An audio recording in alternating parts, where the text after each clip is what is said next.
Aujourd'hui, on va répondre à la question qui, je pense, m'a été le plus posée sur Instagram depuis que j'ai commencé à faire ces vidéos. C'est comment s'inscrire à une compétition. Si vous ne me connaissez pas, je m'appelle Hugo Owona. Je fais ces vidéos pour vous aider à débuter le powerlifting sans coach. Et donc, aujourd'hui, on va voir comment on s'inscrit à une compétition en FF Force. Pourquoi FF Force? Parce que c'est tout simplement la fédération dans laquelle je fais mes compétitions. Et c'est donc la seule où je me sens habilité de vous faire ces vidéos et de vous répondre, puisque je n'ai effectivement jamais fait de compétition dans d'autres fédérations. Je ne peux donc pas vous dire comment ça se passe ailleurs. Une fois que vous êtes sur le site de la FF Force, la première question que vous devez vous poser, j'imagine, c'est quand est-ce qu'est la prochaine compétition autour de moi? Alors, pour savoir ça, c'est très simple. Il faut aller dans nos disciplines, et là, ça va dépendre de quelle discipline vous faites, mais à mon avis, si vous regardez cette vidéo, vous êtes en force athlétique, et il va falloir regarder calendrier et résultats. Donc là, vous allez avoir calendrier régional FA et calendrier national FA. Si vous êtes au niveau national, je pense que vous avez déjà fait des compétitions et vous n'avez probablement pas besoin de regarder ces vidéos. Donc à mon avis,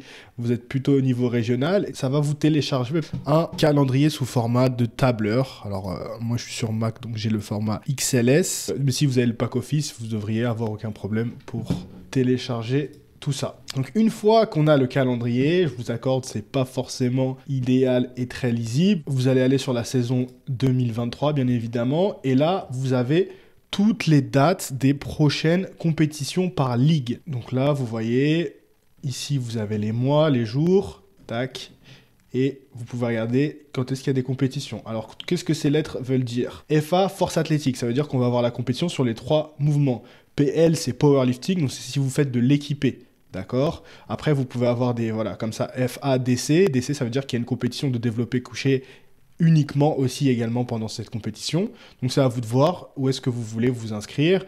Si vous voulez faire les 3 mouvements, si vous voulez faire que du DC ou que du deadlift, c'est beaucoup plus rare. En général, ouais, vous allez avoir que des compétitions sur les 3 mouvements ou sur le développé couché uniquement. Bench press, c'est du développé couché, mais avec l'équipé. Si vous voyez BP, par exemple, ici.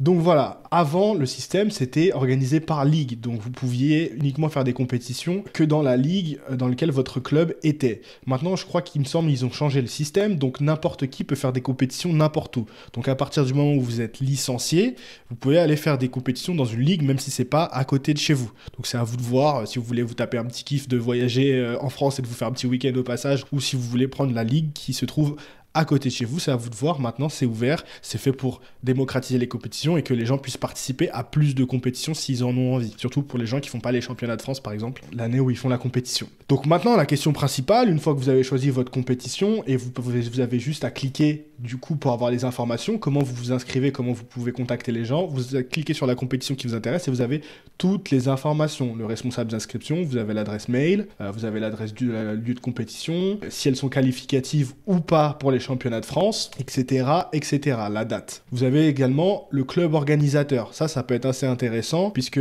effectivement, le moyen le plus simple après pour contacter les organisateurs, c'est par mail, mais parfois les clubs ont des comptes Instagram. Et si vous voulez peut-être aller voir le lieu, si vous cherchez un club dans lequel s'inscrire, et on va voir ça juste après dans une minute, comment se licencier, puisqu'il faut être licencié FF Force pour pouvoir faire les compétitions, ça peut être un premier contact d'aller contacter les clubs sur Instagram. Alors pas tous les clubs n'en ont, c'est à vous d'aller voir, d'aller vérifier, mais je pense que ça peut être sympa aussi pour vous, pour faire un prochain avis, et si vous voulez échanger, peut-être que certaines personnes préfèrent Instagram pour échanger plutôt que les échanges de mails. Sachant que tous les clubs n'ont pas forcément Instagram, vous pouvez aussi aller contacter la FF Force directement sur Instagram, où je sais que Force Île-de-France aussi, je mettrai les liens, sont assez réactifs et postent régulièrement des informations sur les compétitions. Donc ça peut être aussi un moyen de rester au courant des actualités, de ce qui se passe sans avoir à checker le site tous les 4 matins. Donc maintenant, comment on fait pour se licencier? Puisque je le rappelle, si vous voulez faire une compétition, vous devez être licencié. Il y a 4 options. Donc se licencier en FF Force. La première option, et ça c'est pour la majorité des gens, c'est la licence compétition. Donc ça c'est si vous êtes déjà dans un club associatif. En général, votre club directement vous propose la licence compétition pour pouvoir faire,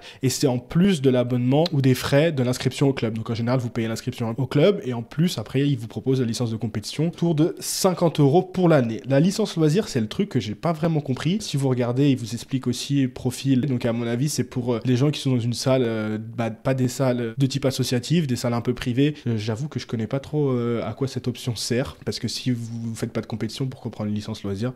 Peut-être c'est pour avoir le droit, il me semble, d'aller s'entraîner dans des clubs de force qui sont affiliés. Je sais pas. Celle-là à vérifier, mais c'est vraiment le cas le moins commun, on va dire. Après, vous avez la licence individuelle qui peut être intéressante si vous voulez pas vous affilier à un club, mais faire des compétitions à l'année. Vous payez 120 € du coup, et vous pouvez vous inscrire à n'importe quelle compétition pendant l'année. Elle peut être intéressante, mais moi je vous la recommande pas, tout simplement parce que le but, quand même, quand on donne de l'argent pour ces causes-là, c'est de soutenir les clubs qui organisent les compétitions. Donc à partir du moment où vous voulez mettre 120 € pour une licence individuelle, ça va pas vous coûter plus cher d'aller vous affilier à un club en compétition, donc de payer l'affiliation au club plus la licence de compétition. Parfois, vous serez surpris, c'est pas vraiment beaucoup plus cher que ça. Et donc, ça vous permet de soutenir les petits clubs qui font de la force athlétique. Et en plus, ça vous donne la possibilité, si vous le voulez, même si c'est pas forcément à côté de chez vous, de temps en temps, d'aller vous entraîner dans ce club-là. C'est toujours sympa. Alors qu'avec la licence individuelle, eh ben, ça vous donne pas la possibilité d'aller vous entraîner dans un club de force athlétique. Vous devrez vous rapprocher du club et vous arranger avec eux après sur le côté. Donc moi, je vous recommande, si vous avez la possibilité, plutôt que de prendre la licence individuelle, d'aller directement vous inscrire dans un club de force. Je vais vous montrer dans une minute comment on peut trouver les clubs autour de soi. Et après, la plus intéressante, je dirais, si vous suivez cette chaîne et que vous voulez juste tester la compétition et voir ce que ça donne avant de sauter le pas et de prendre une licence individuelle, ou si vous voulez juste voilà, vous faire un kiff et faire une compétition comme ça juste pour voir, c'est le titre de participation unique, du coup, qui est à 30 €. C'est l'option la moins chère. Alors, sans compter la licence loisir, mais je pense qu'en licence loisir, du coup, par définition, vous pouvez pas faire de la compétition puisque c'est du loisir. Donc, du coup, c'est le moins cher, c'est 30 € juste pour une compétition, donc ça c'est en one shot, mais attention, il n'y a pas toutes les compétitions où le titre participatif unique est utilisable. C'est à la structure organisatrice de la compétition de le prendre pour vous, et puis après vous allez les régler. Donc le mieux pour ça, c'est de demander à la structure. Donc encore une fois, on revient au tableau qu'on avait tout à l'heure, envoyer un mail ou contacter les gens par Instagram.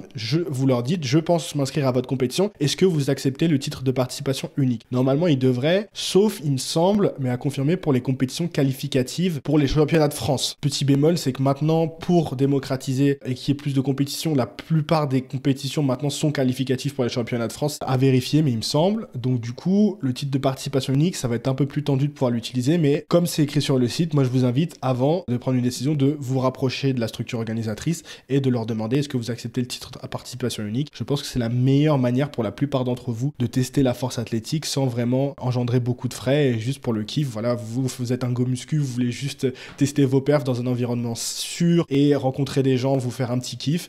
Je pense que c'est ce que je vous recommanderais, le titre de participation unique, juste pour voir à quoi ça ressemble. Voilà, maintenant, dernière partie de cette vidéo, comment trouver un club. Vous allez juste ici. Pour la vidéo, on va autoriser Google à voir où j'habite. Et donc là, vous avez juste à cliquer sur votre discipline, votre ville. Moi, je mets Paris et c'est très bien fait, vous avez toute la liste des clubs autour de chez vous qui sont affiliés FF Force. Donc si vous voulez juste aller voir les salles, tester, poser des questions, voilà, vous avez tous les détails pour les contacter, où est-ce qu'ils sont. Donc vous voyez, Paris, le malheur c'est qu'on n'a rien dans Paris Intramuros, il faut taper des missions pour y aller à chaque fois. Mais voilà, si vous habitez autre part, vous avez juste à taper le nom de votre ville et vous aurez toutes les informations. S'il y en a qui ont des informations complémentaires, n'hésitez pas à le mettre en commentaire, ce sera avec plaisir d'aider la communauté. Et si vous voulez voir à quoi une compétition de force athlétique ressemble, je vous invite à regarder cette vidéo. Abonnez-vous à la chaîne si ce n'est pas déjà fait, lâchez un petit like, un commentaire, et moi je vous dis à bientôt pour une prochaine vidéo ou un prochain podcast. Ciao.